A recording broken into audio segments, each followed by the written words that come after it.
We did numerical calculations of examples. What about the general case?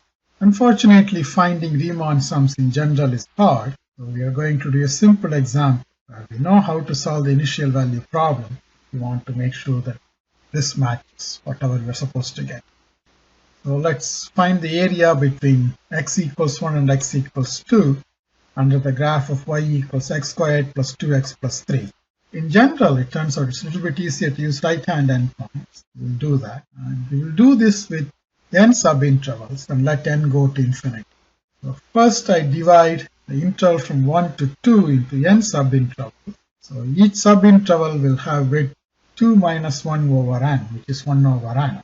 I start at a plus h, then go to a plus 2h, a plus 3h, so on.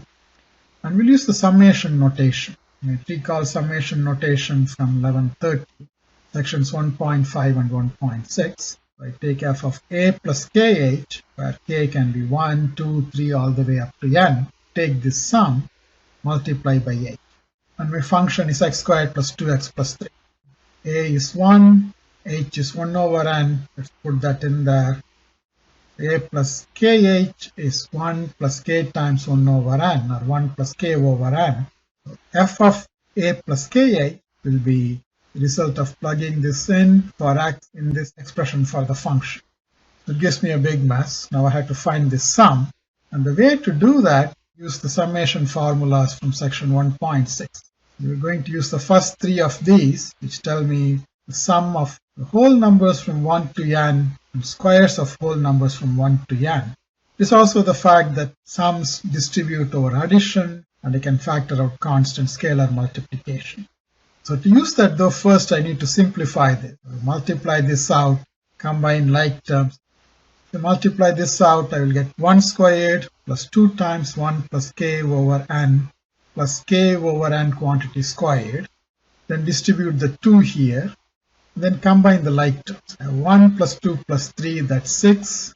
2k over n plus 2k over n is 4k over n, and k squared over n squared. 6 plus 4k over n plus k squared over n squared. I'm going to write it in this form so that I can use this formula. So write these two terms as something times k or k squared.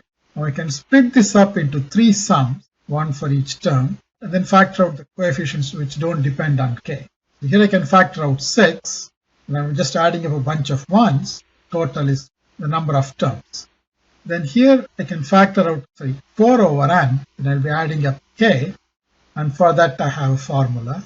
The last one I'll be adding up k squared, for that also I have a formula. So for these two I just put whatever I have in this formula.